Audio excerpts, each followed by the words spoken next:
Bonsoir, mesdames et messieurs, Alexandre Baudouin et François Trépanier qui vous souhaitent la bienvenue à une autre édition de Sport Express. Salut François. Salut Alex. François, on va parler baseball aujourd'hui. Oui. Je suis tellement content parce que je vais m'entretenir avec Claude Raymond. Toi, ce sera la semaine prochaine parce que tant qu'à avoir M. Raymond ici, on a fait 2 entrevues avec lui. Donc, cette semaine, on va parler de la course aux séries de championnat parce que Dieu sait que ça brasse pas mal dans le baseball majeur. Et la semaine prochaine, on va y revenir naturellement, mais on va parler de sa fondation, entre autres, très connue dans la région ici. Ça implique énormément et c'est tellement un chic type. Moi, c'est la première fois, je vais l'avouer, que je l'ai rencontré, définitivement. Mais tu sais, moi qui ai joué au baseball toute ma vie, et ce gars-là a tellement bercé mes soirées à Radio-Canada, à la radio également. 2 balles, 2 prises. Exact, puis il a une voix relaxante. Ah oui. Moi, tantôt, je l'écoutais parler, puis c'était mon enfance, tout simplement. Tu croyais à la radio, hein? C'est ça, définitivement. Et puis en plus, ça donnait bien parce que moi, en fin de semaine passée, j'étais à Boston pour le championnat des Red Sox. Quelle expérience! Faut-tu vivre ça une fois dans ta vie, François? Je te le dis tout de suite, là, même si tu n'es pas un maniaque de baseball, quand tu rentres là-dedans, le Fenway Park, c'est extraordinaire. On voit quelques photos. Déjà allé, il me semble? Oui, j'essaie d'y aller pas mal à chaque année. L'an passé, je suis allé 3 fois. Cette année également. Cette année, ça a donné comme ça, là, que les Blue Jays et les Red Sox, en fait, que les Red Sox jouaient pour le championnat durant le temps où j'y étais. Donc, c'est sûr que ça a donné bien, là, mais non, je dois t'avouer que c'est toute une expérience. Est-ce que c'est difficile de se procurer des billets pour les Red Sox? Oui, surtout, mais en fait, je te dirais qu'au début de l'année, ce ne l'était pas. Fait que c'est la raison pour laquelle, parce que là, écoute, c'était sold out, on se comprend, c'est en pleine course au championnat. Même s'ils étaient assurés de faire les séries, ils n'étaient pas assurés de terminer premier de leur division. Parce qu'il faut se le dire, au baseball maintenant, ils ont acheté une équipe. Sauf que, on appelle ça, j'oublie le terme, excuse-moi, mais c'est un sudden death. Ce qui veut dire que tu peux faire, si tu ne termines pas premier de ta division, tu vas jouer un match. OK. Exactement. Un match suicide. Un match suicide, voilà, pour savoir qui va terminer vraiment meilleur deuxième. Donc, cette année, c'est plus excitant, mais ce n'est pas des 2-3, là. Donc, au moins, les Red Sox, eux, sont assurés de jouer le premier 3-5, les séries de division. Mais, donc, non, c'était pas compliqué au début de l'année. Mais plus que ça allait, parce que l'an passé, il faut le dire, ils ont terminé dernier. Et on ne s'attendait pas personne à ce qu'ils aient une saison comme ils ont eu.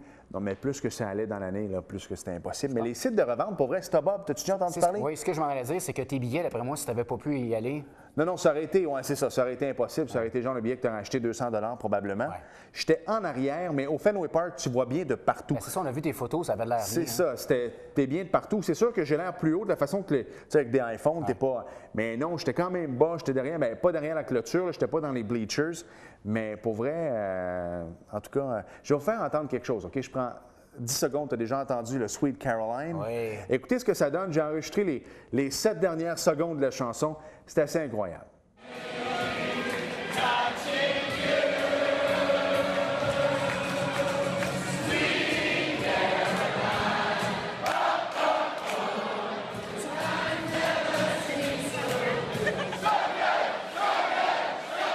Non, mais à vous, là, c'est comme ça à chaque match. Quelle ambiance. Quelle ambiance. Au Centre Bell aussi, je dois t'avouer qu'on va parler de nos Canadiens. J'ai pas vu les 2 matchs dans la fin de semaine. Ça se joue cette semaine également, parce que nous, on enregistre le lundi, mais ça passe la première fois le mercredi. Martin Brodeur, ce soir. Oui, c'est ça. Donc, on ne sait pas le résultat. On ne peut pas vous le dire, mais quoi qu'il en soit, c'est drôle, hein? François Gagnon qui ne met pas le Canadien en série. Tu vois ça comment, toi? Oui, puis là, c'est un autre qui l'a sorti aujourd'hui, je pense. Ben, écoute, moi, je pense qu'ils vont faire des séries, Alexandre. Avec Michel Terrien. Sinon, Marc Bergevin va tout faire pour que son équipe fasse les séries. Marc Bergevin, je pense que ça fait longtemps qu'on n'a pas eu un directeur général agressif comme lui qui veut bâtir une équipe qui va se rendre en série, qui va se rendre encore plus loin. Donc, moi, j'ai vraiment confiance à l'équipe de direction. On va déborder un peu, pas trop stressé. Tu t'en vas au golf. Toi, chanceux, tu t'en vas à Myrtle Beach dans les prochaines heures? Demain matin, Alexandre, on s'en va jouer au golf à Myrtle Beach. Ça va faire du bien, aller relaxer un peu. Puis, je te ferai une petite chronique à mon retour pour parler des terrains que j'ai joués. Ben hâte de voir ça, mon cher. Belle émission cette semaine, on l'a dit, Claude Raymond, mais également on parle de disque golf. Oui, Pascal Robillard du domaine de Rouville est avec nous pour parler du championnat provincial de disque golf qui a lieu ce week-end, Alexandre. Donc, s'il fait beau, belle sortie pour les gens, aller voir qu'est-ce que c'est le disque golf et surtout, l'essayer. Bien, on veut en savoir davantage, on s'arrête 5 secondes et au retour, on en parle. Cette semaine à Sport Express, on a la chance de recevoir Pascal Robillard du domaine de Rouville qui va venir nous parler du championnat provincial de disque golf qui aura lieu le week-end prochain. Salut Pascal. Bonjour. Bienvenue à Sport Express. Hey, merci beaucoup. Pascal, là, les gens vont se poser une question à la maison, ceux qui ne connaissent pas ça. Qu'est-ce que c'est le disque golf? Le disque golf, c'est du golf avec des disques. OK. Comme le golf, on a un driver, un middle et un putter. En français, on va faire mon Dieu, les fers, on n'a pas de mot en français. Le cocheur d'aller, le bois de départ. Et le bois de départ. Et le fer droit. Et le fer droit. Alors, on a le coup de lancer. OK. On va avoir le coup aussi de précision et on va avoir le coup d'approche. Okay. Alors, chaque disque est différent et va faire une trajectoire différente, dépendant de ce qu'on veut. On doit atteindre l'objectif en 3 temps, comme au golf. Donc, c'est un par 3. OK. Le premier disque va s'envoler. La plupart des départs sont au même départ qu'un golf. OK, parce que ça joue vraiment sur un terrain de golf. Oui, sur notre par 3. Au golf domaine de Rouville, on a un par 3 pour débuter, pour pratiquer nos jeux courts et maintenant pour jouer au disque golf. Mais on joue au golf et on joue au disque golf. Donc, c'est un quatuor, un après l'autre. Okay. On attend que les golfeurs aillent quitter le verre pour jouer au disque golf. Et la même chose, on attend que les disques golfeurs aillent quitter le panier pour jouer au golf. Mais là, comment ça fonctionne? Est-ce qu'il faut lancer les frisbees sur le verre comme au golf? Ou... Non, le verre est hors limite. Okay. Donc, on prend le disque, on le lance le plus loin possible. Il y a des techniques très précises. Les professionnels qu'on va voir en fin de semaine peuvent lancer jusqu'à 150 pieds au minimum. Des fois, ça peut aller encore plus que ça. Alors, on va lancer très loin. On va faire un mouvement en 3 temps. Pour vraiment aller chercher. Puis c'est vraiment un mouvement de disque, un peu plus qu'on voit aux Olympiques, plutôt qu'un frisbee normal. C'est vraiment il y a une technique spéciale. Là. Oui. Un peu comme au golf, si tu es un golfeur, on a souvent le dos à la cible avec la rotation. On parle de la même chose au disque pour avoir du pouvoir dans notre mouvement et dans notre trajectoire. Et pourquoi le domaine de Rouville, vous avez décidé cette année de vous investir au disque golf, d'apporter ce nouveau produit sur votre par 3? Bien, le domaine de Rouville, c'est aussi le camping. Donc, nous, on est dédié à la famille. On veut créer des activités familiales pour la famille pendant nos vacances. Donc, on connaît déjà le camping avec la plage, l'aquapark et tout ça. Donc, le golf aussi avec le parcours de 18 trous. On avait un parcours de par 3 pour la famille. Le disque golf, bien, c'est une nouvelle façon, un nouveau produit qui nous permettait d'offrir quelque chose de nouveau à nos familles et surtout d'offrir un terrain disque golf pour le disque golfeur en Montérégie. Il n'y en avait pas. C'est vrai. Il y en avait à Boucherville sur les Charrons. Mais après, là, on doit aller vers Drummondville. Donc, on est bien situé pour accueillir les disques golfeurs de la Montérégie pour jouer. Est-ce qu'il y en a beaucoup d'amateurs de disque golf ou là, ça va commencer, j'imagine, mais est-ce qu'il y avait déjà une clientèle préétablie? Ça fait un gros boom. En fait, c'est surtout aux États-Unis, au Canada, dans l'ouest du Canada, on a beaucoup de disques golfeurs. Aux États-Unis, il y a une grande communauté déjà de 2 millions. Il y a des compétitions de niveaux mondiaux depuis 1982. Il y a même une PDGA. C'est réglementé depuis 1975 en Californie. Donc, on a la PGA au golf et on a la PDGA. En disque golf. Oui. Alors, c'est réglementé. On a beaucoup de règlements. Ils ont beaucoup été influencés par le golf, en fait.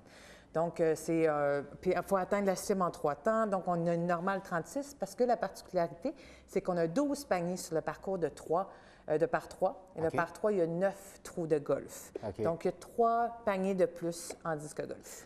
Là, est-ce que c'est comme au golf? Est-ce que les pros, ça casse le par? Est-ce que les gens vont jouer en bas du par? Bien oui, il faut atteindre notre normal. On va faire des birdies, on va faire des boogies, on est un peu dans le même langage. C'est pour ça qu'on trouvait ça super intéressant d'offrir. En fait, c'est une belle initiation aussi au golf parce que c'est le même langage. On va utiliser le même terrain.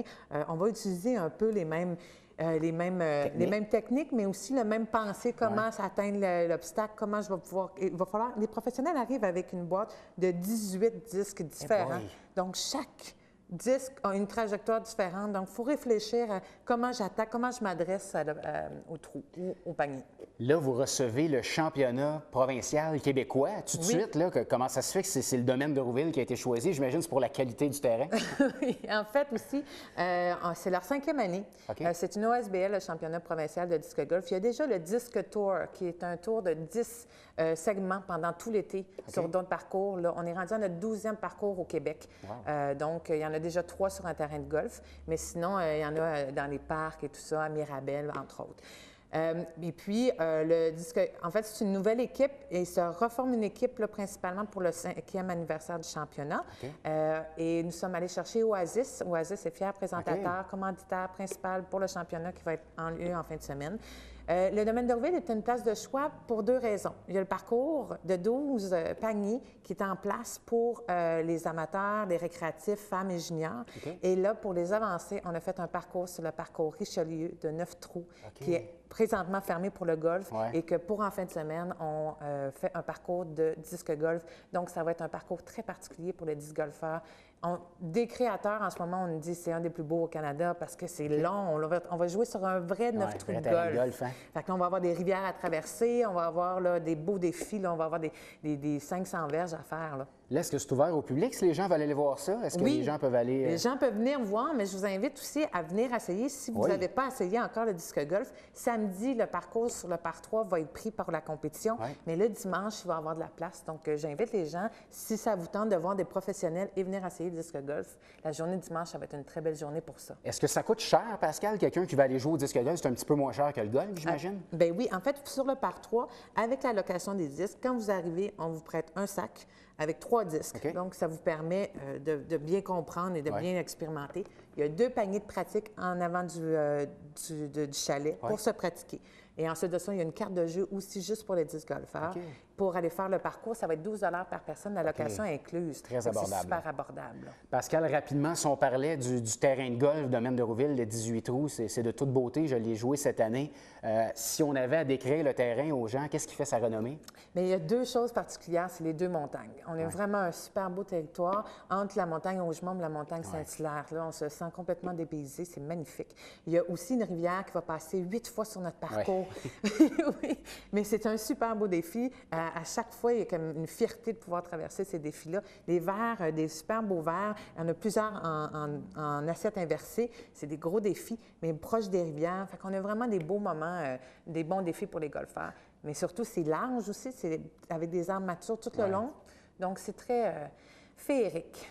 Là, avec l'automne qui arrive, j'imagine, est-ce qu'il va y avoir des spéciaux de fin de saison? Les gens qui regardent l'émission, qui aimeraient aller jouer, peut-être une petite façon de les inviter encore plus. Est-ce qu'il y a des spéciaux de fin de saison pour aller jouer? C'est sûr.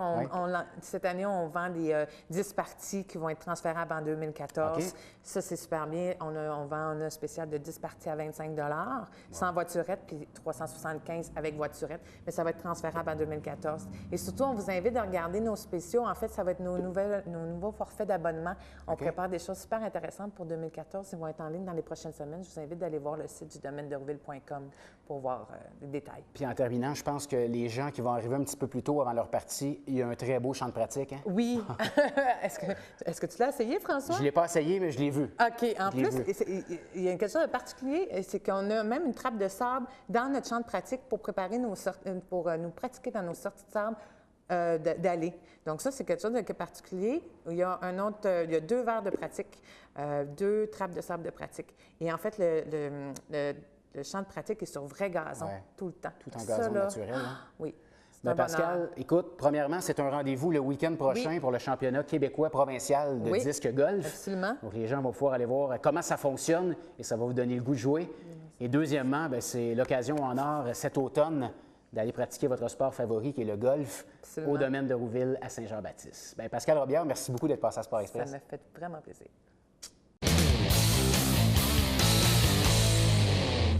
On va donner le goût d'aller jouer, François. Oui, puis Alex, on peut même y aller l'hiver. Oui, c'est vrai. Les services sont fermés, par contre, mais les paniers vont rester là 12 mois par année. Apportez vos propres disques. Voilà, exactement. Tournoi, on le rappelle, c'est en fin de semaine. Oui. On s'arrête le temps d'une courte pause et au retour, tellement content. Je rencontre la légende du baseball de la région, mais du Québec également. Ouais. Et on parle des séries éliminatoires dans le baseball majeur. Claude Raymond, bougez pas.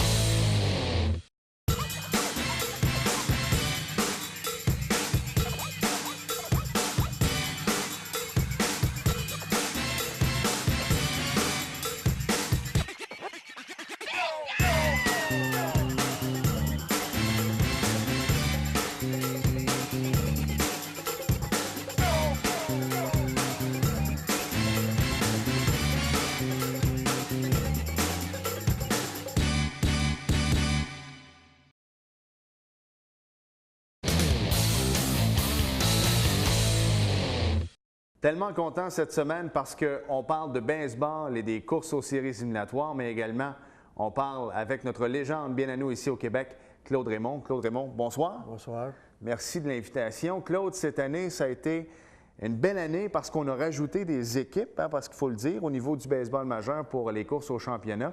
Et là, on est fin du mois de septembre et on est servi pas à peu près.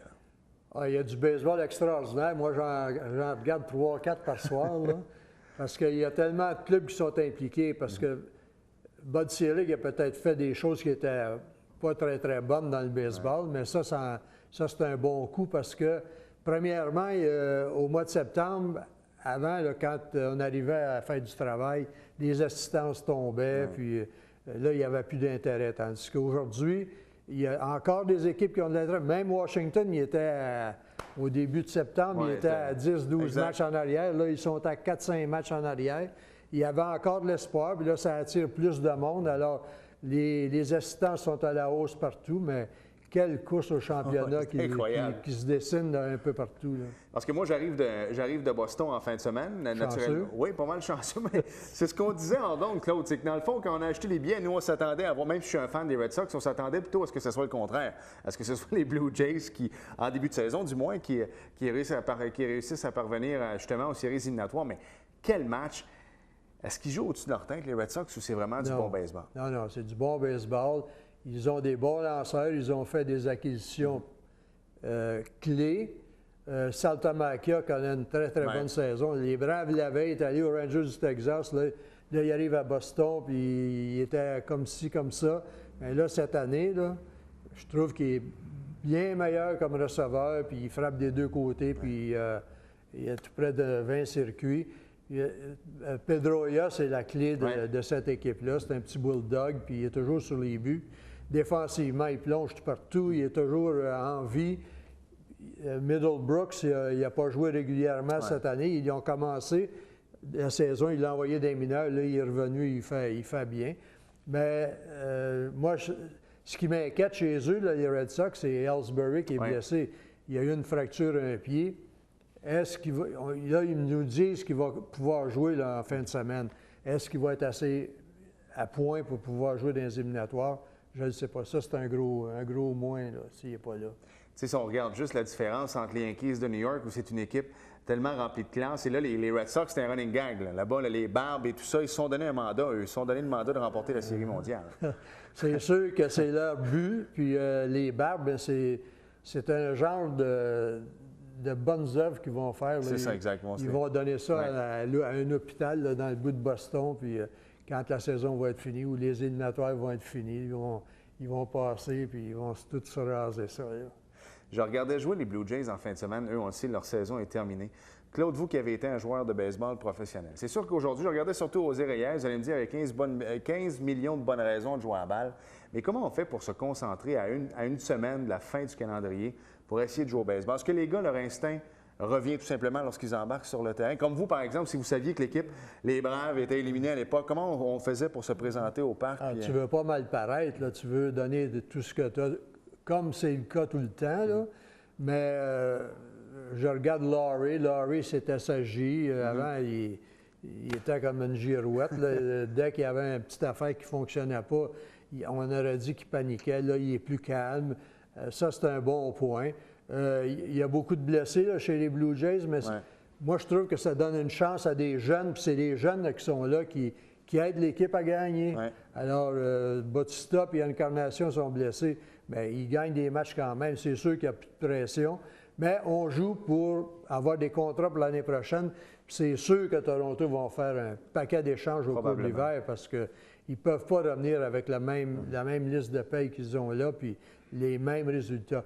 Moi, je trouve que dans cette équipe-là, ça prend un mix différent. Je regarde dans l'abri des joueurs. Je ne suis pas à l'intérieur du vestiaire. Mais dans le vestiaire, je suis sûr qu'il y a de la musique à tue-tête. C'est de la musique espagnole. Ça crie espagnol. Il y a trop d'espagnol. J'ai déjà vécu cette expérience-là dans des équipes dans le baseball mineur. Quand tu as trop de gens d'une certaine race, ça peut déranger beaucoup de monde. Puis je pense qu'il faut qu'ils échangent quelques-uns de ces Espagnols-là. Je veux qu'on parle de la course au championnat en terminant parce que dans l'américaine, bon, les champions de division, c'est choisi maintenant, les Athletics d'Oakland les Tigers de Détroit, les Red Sox de Boston. Pour ce qui est du meilleur deuxième, c'est encore très, très serré. Là, si on pense, bien, aujourd'hui, en ce moment même, nous, on enregistre le lundi, il faut le dire, Tampa Bay qui joue contre les Orioles. Peut-être derrière, en tout cas, si Baltimore perd, ça risque d'être terminé pour eux. Là, il risque d'avoir Tampa Bay, puis encore peut-être Cleveland là, qui est au cœur avec de tout ça. Terry Francona qui joue du bon baseball. Ça, c'est une équipe de... Vous connaissez sûrement pas plus que 3 ou 4 joueurs dans cette équipe-là. Là. Mais Terry les mène avec une main de fer. Là. Il sait exactement où il s'en va. Il a eu l'expérience avant avec les Red Sox. Il y a des joueurs vétérans qui produisent, puis quand c'est le temps, ils produisent encore. Exact. C'est la même chose à Oakland. Qui aurait pensé que Coco Chris aurait frappé 22 circuits, puis il fait compter un paquet de points. Il y en a des joueurs de même qui arrivent, puis ils se surpassent quand c'est le temps de se surpasser. Puis c'est ce qui arrive avec Cleveland. Mais moi, la grosse déception, c'est les Angels, les Blue Jays. Là, les Rangers du Texas, on ne sait pas s'ils vont faire les éliminatoires ou non. Oui, c'est un peu décevant de ce côté-là. Puis dans la nationale, bien, on l'a dit, Washington qui s'éloigne un petit peu. Les Braves, moi, je parlais avec un gars de Boston en fin de semaine, puis je disais, les Red Sox jouent du bon baseball, mais j'ai comme l'impression que ça va jouer vous allez me dire que ça joue sur le terrain, là, mais les Dodgers puis les Braves, quelle machine de baseball. Les Dodgers avaient une bonne... Ils ont mis le paquet, eux autres aussi, comme les Yankees, puis comme Toronto, mais... Jusqu'au milieu de l'année, ça ne fonctionnait pas trop. Les blessés sont revenus. Ils ont fait quelques acquisitions pour combler leur faiblesse. Maintenant, les Braves, moi, c'est mon club favori. Ouais. Au printemps, j'ai dit, les Braves vont gagner le championnat. Vous allez peut-être me prendre pour un fou, mais c'est ça. Tout le monde prenait Washington. Washington, très décevant. Mais les Braves, aujourd'hui, ont beaucoup de blessés. Je ne sais pas s'ils vont être prêts. Je sais qu'Hayward est revenu en fin de semaine. Ça, c'est un gros morceau. Alors, si les blessés reviennent, ils vont aller jusqu'à la fin, je pense, avec les Dodgers. Vous parliez tantôt il y a trop d'Espagnols et tout ça. Est-ce que vous ne pensez pas que Don Mattingly a fait ce que John Gibbons aurait dû faire, mettre ses culottes? Parce qu'à un moment donné, avec Ian Selpwig, ça n'allait pas très, très bien. Il l'a assis au bout du banc, il a dit, c'est comme ça fonctionne. Là. Oui, parce que lui était élevé dans l'organisation des Yankees. Si vous regardez les Yankees, là, il n'a pas de cheveux longs, il n'y a pas de barbiche. Il y a peut-être une petite moustache ici et là, mais ça s'en va de même, c'est propre. Je ne dis pas que Boston sont malpropres parce qu'ils ont des barbes, mais c'est pas de même. Roy Campanella s'est déjà fait refuser le camp d'entraînement quand il était le joueur le plus utile de la Ligue nationale parce qu'il avait une petite moustache. Ils ont dit, quand tu couperas ta moustache, tu reviendras jouer avec nous autres. J'ai visité un peu le Fenway Park en terminant, Claude, puis je me suis promené à la fin. Je ne devais pas être là. Je suis allé sur le bord des clôtures. Je me suis promené dans l'enceinte et tout ça. D'abord, est-ce que vous avez eu l'occasion de jouer au Fenway Park? J'ai joué des matchs d'exhibition. C'est quoi le feeling quand on va dans un stade comme celui-là?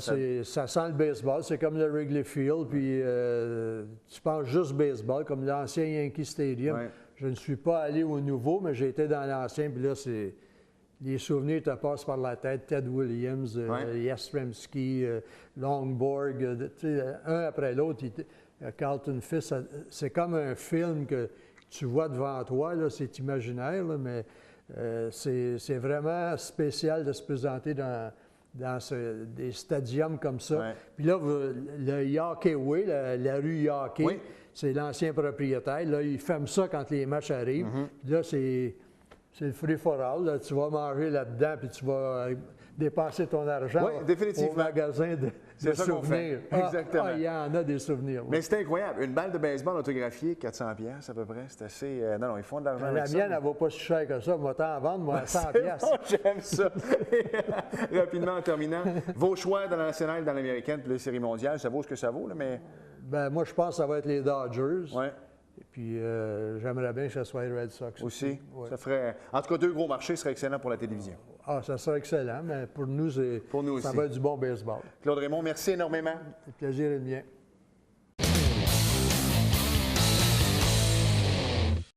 Belle entrevue, Alexandre. Ça faisait longtemps que tu me parlais de Claude Raymond. C'est fait. Voilà. Alex, quels sont tes pronostics, toi, pour les séries?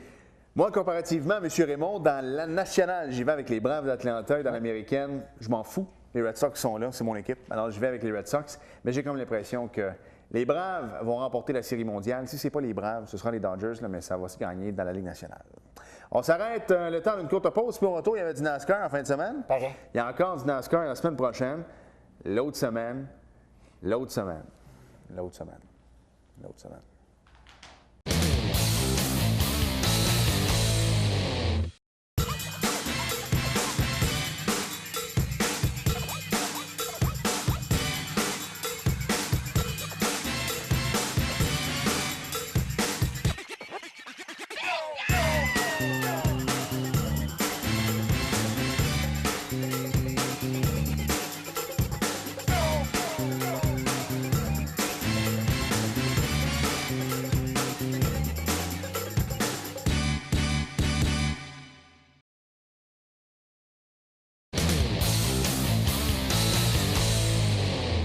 Nous sommes de retour en Sport Express et tu sais que c'était le Sylvania 300 la semaine passée, dans le New Hampshire. Oui. Et c'est Matt Kenseth, encore une fois, qui l'a remporté. C'était la deuxième tranche de la Chase for the Sprint Cup. C'est ça qui est marqué ici. On parle de NASCAR, c'est ça? Exact. Matt Kenseth a remporté sa deuxième course d'affilée. Un gros bravo. Sa 7e de la saison. Coudonc, il est seul, lui? 7 victoires au NASCAR. C'est fort. Mais les autres, pas fort. Et il a devancé Kyle Busch. Voilà, Kyle Busch. Et Craig Biffle également au fil d'arrivée. Classement des pilotes, Matt Kenseth est premier, Kyle Busch est deuxième, Jimmy Johnson troisième, Carl Edwards est quatrième et Greg Biffle, bien connu dans sa famille, est cinquième. Prochaine course, le Triple A 400. C'est qui ça, Triple A? Le Triple A. American Automobile Association. Voilà, pourtant je travaille là-dedans. The American Automobile Association. C'était évident, je veux juste savoir si Claude y suivait. Et voilà, il suivait. Et c'est dimanche le 29 septembre prochain à 14h sur le Monster Mile de Dover dans le Tupperware. Non, Delaware, excusez. Alors, mon cher François, merci. Hey, bon golf. www.tvh9.com. Voilà. Merci à vous d'avoir été là. Salut. Et à la semaine prochaine. Bye.